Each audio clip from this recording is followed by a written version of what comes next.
tampil ini perilaku apa sih yang sedang dialami oleh si Anda, si anak tersebut, dan kenapa sih kok perilaku tersebut itu bisa termasuk dalam bentuk penyimpangan sosial? Apakah ada yang bisa menjawab? Saya dulu. Oke, silakan Mbak Feliska. Saya jawab dua-duanya dulu. Boleh. Jadi perilaku apa yang dialami Anda? Tampak dari video tadi ya Bu, yang dialami bullying atau perundungan yang berupa ejekan dan juga perlakuan tidak menyenangkan dari teman-teman di sekolahnya. Terus kenapa perilaku tersebut itu termasuk dalam bentuk penyimpangan sosial? Karena perilaku bullying atau pelanggaran ini itu melanggar nilai dan juga norma sosial dalam masyarakat Bu. Nah, tindakan tersebut itu bisa merugikan, menyakiti, dan membuat orang lain merasa tidak nyaman baik secara fisik maupun psikologis, sehingga perilaku itu termasuk ke dalam perilaku bullying. Iya, betul sekali. Terima kasih Mbak Feliska atas jawabannya. Jadi benar ya anak-anak, termasuk ke dalam perilaku penyimpangan sosial karena hal tersebut itu melanggar nilai dan norma. Dan ini pelajarannya sudah kita pelajari di pertemuan sebelumnya. Nah, selanjutnya Ibu akan menjelaskan mengenai apa sih penyimpangan sosial itu. Jadi penyimpangan sosial itu merupakan perilaku seseorang atau kelompok yang tidak sesuai dengan nilai dan norma yang berlaku dalam masyarakat. Nah, perilaku menyimpang ini dapat merugikan diri sendiri maupun orang lain baik secara fisik, mental maupun sosial. Seperti yang sudah disampaikan Mbak Elvina tadi ya. Jadi yang namanya sakit itu tidak cuma fisik kita saja, tetapi batin kita, mental kita itu juga merasa tersakiti gitu karena adanya perilaku penyimpangan sosial. Nah, selanjutnya perilaku apa saja sih yang termasuk ke dalam penyimpangan sosial yang sering kali terjadi dalam kehidupan sehari-hari kita? Yang pertama, itu memberikan contoh yakni bullying. Nah, bullying ini pasti sudah tidak asing lagi ya bagi kalian semua anak-anak. Jadi bullying ini merupakan tindakan menyakiti, mengejek, menghina atau bahkan mengintimidasi orang secara fisik maupun secara verbal. Contohnya, ketika mengejek bentuk tubuh teman. Siapa dari kalian yang sering banget dulu waktu SD mungkin ngejek, "Hei kamu gendut, hei kamu cungkring, ayo siapa aku?"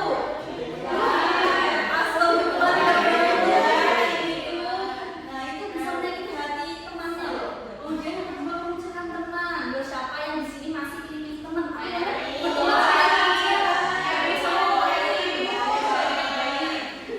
Kemudian pemukul atau bahkan dorong teman. Kalau ini seringnya kayak anak TK SD gitu ya. Nah, contoh perilaku yang selanjutnya itu ada cyberbullying. Nah, cyberbullying itu apa sih? Itu merupakan sebuah tindakan perundungan yang dilakukan melalui media digital atau media sosial. Nah, kita saat ini kan ada pada zaman era digital. Jadi bullyingnya tuh sekarang ibaratnya kayak udah nggak zaman kalau misalkan secara langsung, bahkan secara digital itu aja ada gitu loh bullying. Nah, itu dengan cara menunjukkan foto untuk bahan ejekan. Siapa yang sering banget foto orang sedikit stiker? Ayo, siapa? Buat meme kayak gitu ya. Buat meme dan foto orang lain. Nah, contoh sederhananya ya, saya sendiri juga sering foto saya dibuat meme ya. Kemudian yang ketiga, menghina seseorang di kolom komentar. Nah, ini mesti kelakuan netizen Indonesia banget ya sih. Kayak apa-apa terus di komen, nggak tanpa tahu seluk beluknya itu seperti apa gitu. Nah, kemudian faktor penyebab kenapa kok penyimpangan sosial itu bisa terjadi di lingkungan kita. Yang pertama tentunya ada faktor lingkungan. Nah, kalau misalkan kalian ada dalam lingkungan yang tidak mendukung, terus lingkungannya itu yang saling mengejek sama lain, terus menimbulkan kalian itu bisa berperilaku yang tidak baik atau tercela. Nah, itu bisa menyebabkan penyimpangan sosial itu terjadi. Kemudian yang kedua ada kurangnya pengawasan. Nah, kurangnya pengawasan di sini itu pengawasan dari orang tua, dari guru ataupun dari teman-teman sekitar kalian yang harusnya sebagai teman itu saling mengingatkan dan saling mendukung satu sama lain, bukan malah saling menjerumuskan.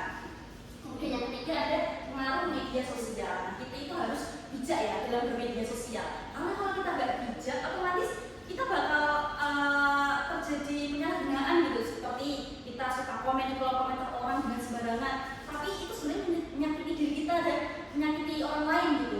Kemudian kita melihat hal-hal yang tidak pantas seperti itu. Kemudian, ayo siapa ini? Kok benerin apa ini? Ya Mbak Elvina apa ini? Oke, selanjutnya ada dampaknya. Kira-kira kalau penyimpangan sosial itu terjadi, dampak yang terjadi itu apa? Yang pertama yaitu berdampak tentu bagi korban. Nah, korban itu pastinya akan merasa minder, tidak percaya diri karena dia tuh merasa dikucilkan, merasa diejek terus menerus. Jadi kayak dia juga menjadi takut bersosialisasi karena dirinya kayak aku nggak berguna di sini, aku di sini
nilainya A, terus Mbak Dian nilainya B, kemudian Mbak Erin mengejek Mbak Dian ini nilainya B, nah itu tidak baik ya, itu harusnya saling menghargai gitu.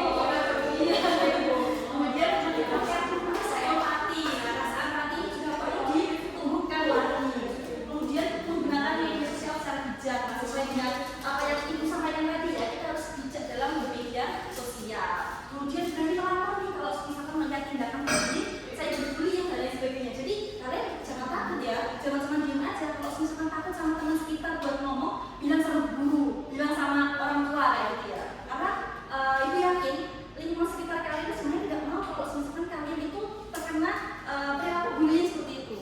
Kemudian memperkuat kerjasama antara sekolah dan juga orang tua. Perlunya komunikasi lebih lanjut dan lebih dalam gitu ya, untuk mengetahui karakteristik anak ini tuh seperti apa, biar tahu cara apa namanya manajemen anak tersebut itu bagaimana. Nah selanjutnya, nah yuk kita berdiskusi. Nah di sini Ibu akan membagi kelompok menjadi dua, yakni setiap kelompok itu berisi 4 orang ya. Nah kemudian nanti Ibu akan membagi LKPD kepada kalian.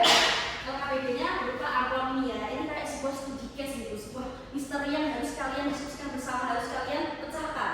Nah kemudian satu individu dalam satu kelompok itu nanti akan mendapatkan nomor seperti ini. Nah jadi kan anggota satu kelompok 4 anggota ya. Nah nanti ada yang dapat nomor 1, nomor 2, nomor 3 hingga nomor 4. Kemudian nanti kalau sudah berdiskusi kalian bisa menyiapkan jawaban yang sudah disepakati. Kemudian nanti Ibu akan memanggil nomor besar nomor 1. Jadi nanti kalian cepat-cepatan untuk mengangkat nomor 1 gitu ya. Nah yang paling cepat itu nanti bisa menyampaikan diskusinya, kemudian Ibu catat poinnya. Nah setiap satu nomor itu bernilai 20 poin. Nah nanti kalau misalkan poinnya yang paling besar ialah pemenangnya. Gitu. Apakah dapat dipahami? Bisa. Oke, ini Ibu bagikan ya. Oh iya, untuk pembagian kelompoknya, Ibu membagi kelompok pertama itu ada Dilan, Desta, Ervina, dan juga Erina. Kemudian kelompok kedua ada Mbak Dian, Feliska, Vita, dan juga Dia. Oke, silakan bisa berfoto kelompok masing-masing. Ini tadi kelompok kedua. Ini kelompoknya ada 1, 2, 4. Oke, ini kelompok 1 Mas Dilan bisa dibagi juga angkanya ya, nomor.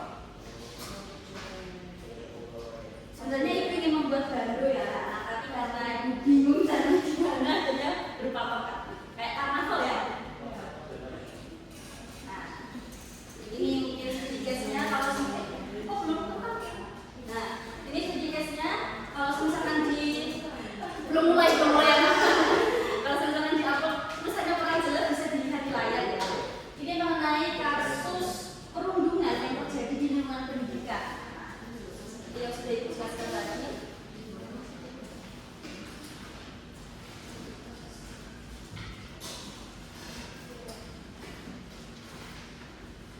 Silakan bisa dipahami terlebih dahulu kemudian dijawab ya.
scan barcode lagi. Ini nanti akan mengarah ke Mentimeter.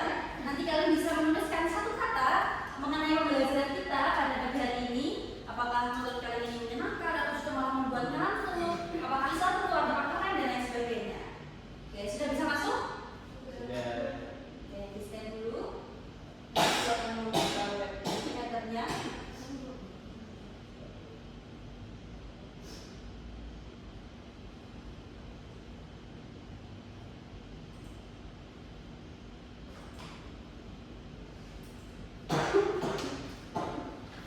Seru sekali Bu Cibuy, gurunya malah cerdas.